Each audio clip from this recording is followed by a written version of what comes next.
Ibarat sebuah pohon, semakin tinggi pohon tumbuh, semakin kencang angin menerpa. Seperti itulah perkembangan timnas Indonesia saat ini. Jika dulunya hanya bisa bersaing di level ASEAN saja, kini timnas Indonesia pelan-pelan mulai konsisten bermain di level Asia. Bahkan kini masih punya peluang besar untuk bermain di Piala Dunia 2026. Maka dari itu, untuk tetap bisa bersaing di level Asia, PSSI dan pelatih anyar terus mencari sejumlah pemain keturunan baru untuk bisa memperkuat timnas Indonesia. Tapi tunggu, setiap ada yang ingin berkembang sedikit saja, pasti ada aja yang ngiri. Malaysia dan Cina contohnya, mereka tampak protes ketika Indonesia mudah mendapatkan banyak pemain keturunan dari Eropa. Apalagi baru-baru ini, sorotan media-media ternama luar negeri yang menyebut jika peluang Indonesia ke Piala Dunia sangat terbuka, membuat keduanya makin mencak-mencak.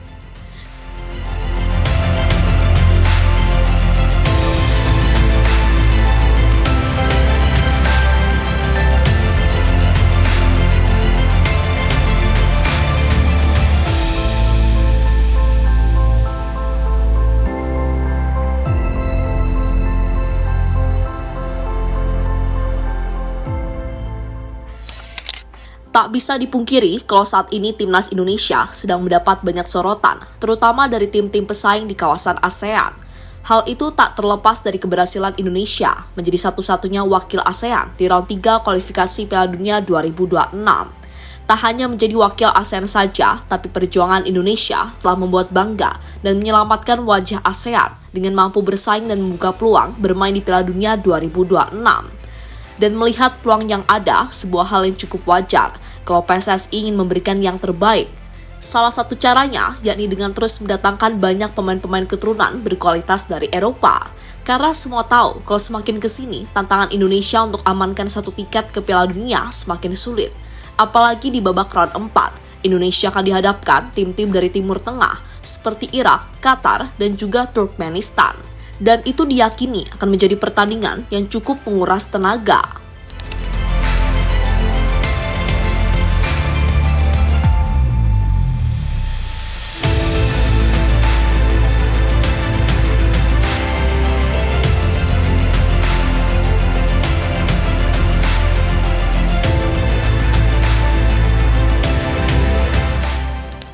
Ya, apa yang menjadi harapan tentu berlandaskan pada sikon, di mana timnas sekarang benar-benar punya kapasitas untuk ke arah sana.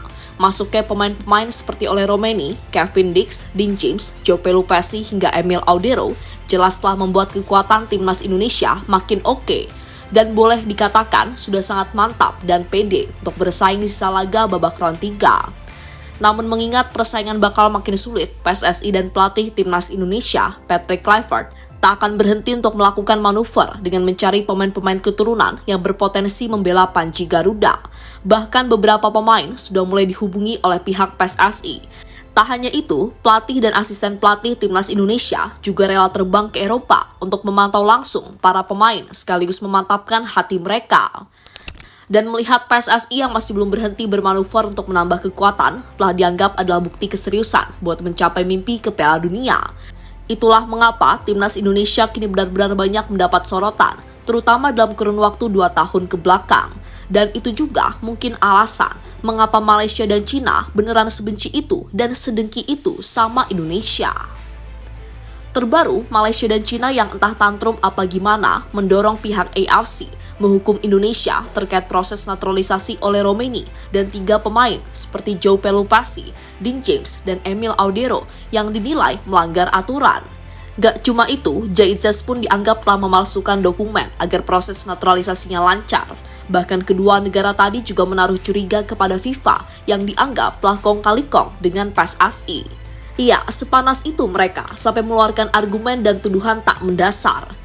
Terlebih setelah 4 media besar macam The Athletic, ESPN, 433, dan Football Premier yang dengan mantap menyebut jika peluang Indonesia untuk lolos ke Piala Dunia sangatlah terbuka.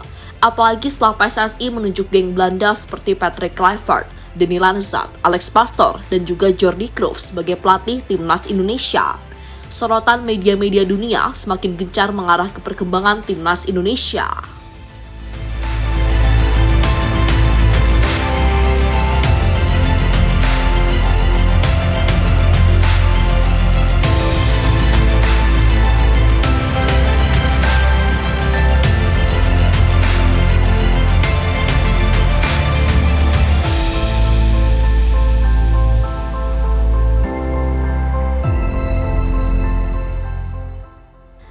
gerak senyap Patrick Kluivert dalam mencari pemain. Patrick Kluivert sepertinya nggak mau buang-buang waktu untuk mempersiapkan tim jelang laga di bulan Juni. Meski terkesan masih lama, namun percayalah, bagi pelatih itu waktu yang terbilang singkat. Maka dari itu, memantau kondisi pemain, khususnya yang main di Eropa, adalah hal yang logis yang ia lakukan. Dan salah satu yang menjadi sorotan ketika Kluivert bersama Donny van de Beek dan Jordi Cruyff diam-diam memantau calon pemain berdarah Indonesia, Pascal Struijk. Nah, publik tanah air menotis sebuah momen, manakala terlihat Kluivert dan kawan-kawan duduk tepat di atas Pascal Struijk yang di laga ini absen karena kabarnya cedera. So pasti beragam asumsi menyeruak, di mana Kluivert diyakini telah menemui Pascal secara personal untuk mengajaknya bergabung ke timnas Indonesia. Tentu bagi Pascal sendiri, ia pasti merasakan sensasi tersendiri dikelilingi nama-nama besar, khususnya di persepak bolaan Belanda. Hal yang kemudian diyakini menjadi trik awal kesepakatan, karena memang Pascal adalah salah satu pemain yang cukup intens dikaitkan dengan Indonesia, yang mana kemampuan dan pengalaman Pascal diharapkan akan membuat sektor pertahanan Indonesia lebih kuat. Walaupun sejatinya ia juga cukup mahir main di posisi fullback ataupun gelandang bertahan.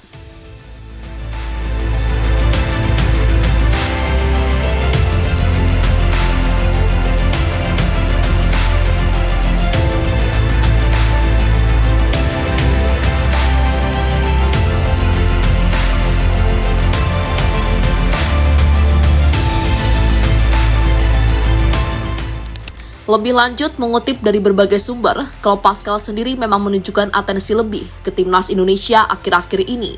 Selain soal tim pelatih yang diisi nama-nama besar, Pascal juga merasa skuad timnas Indonesia yang sekarang sangatlah kompetitif. Sehingga itu juga menjadi tantangan tersendiri baginya buat bersaing, karena di jantung pertahanan, Indonesia punya pemain-pemain seperti Jait Sas, Max Hilgers, Justin Hubner, Rizky Ridho, hingga nantinya Elkan Bagot yang bersama Blackpool mulai tampil bagus. Tentu bagi Pascal ini adalah sesuatu yang menarik, sebab meskipun level Indonesia belum setara dengan timnas Belanda, tapi ya tadi, komposisi skuad Indonesia juga bisa dibilang oke untuk bersaing di level Asia, baik di masa sekarang ataupun masa-masa selanjutnya.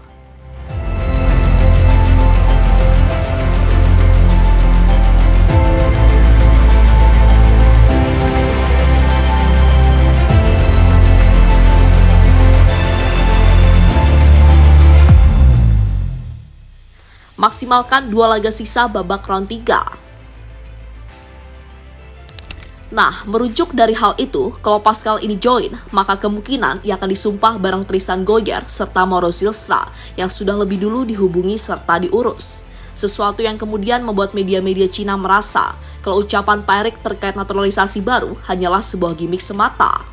Ya, sebelum ini dikutip dari arsip Timnas, Pak Erick mengatakan kalau belum ada pemain naturalisasi terbaru di Timnas Indonesia menjelang pertandingan menjamu Cina dan Jepang dalam laga lanjutan putaran ketiga kualifikasi Piala Dunia 2026. Yang mana beliau menegaskan dalam persiapan melawan Cina dan Jepang, Timnas Indonesia akan fokus dengan para pemain yang selama ini sudah ada demi menjaga chemistry yang mulai terbentuk. Karena biar bagaimanapun, 2 laga itu adalah 2 laga krusial, sehingga takutnya masuknya pemain baru justru akan membuat semuanya jadi sulit.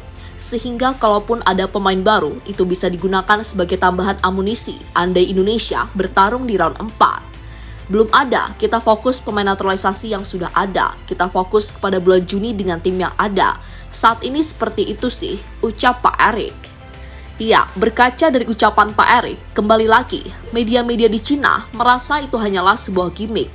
Karena selama ini, PSSI sering membuat kejutan yang tak terduga. Bahkan sekarang, proses naturalisasi bisa dilakukan secepat kilat tanpa harus membuat pemain datang dulu ke Indonesia seperti sebelum-sebelumnya. Contoh paling nyata ya proses Dean James, Emil Audero, serta Joe Pelupasi.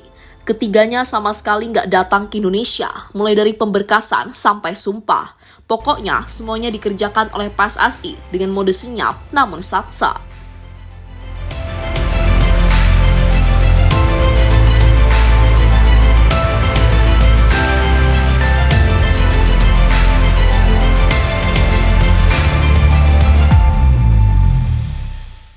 Dan terlepas dari apapun, kita tunggu aja gimana gebrakan yang akan ditunjukkan PSSI serta tim pelatih. Kalaupun semisal apa yang dibilang Pak Erick benar, ya udah, nggak apa-apa. Asalkan moga-moga semua pemain yang tersedia fit semua. Tapi jika nanti ada kejutan baru, asli beneran memang gokil nih PSSI yang sekarang. Pokoknya doa dan harapan terbaik selalu tersemat buat timnas Indonesia. Dan untuk yang suka ngiri, biarkanlah dia ngiri. Kita fokus aja ke depan untuk terus bersaing di level dunia.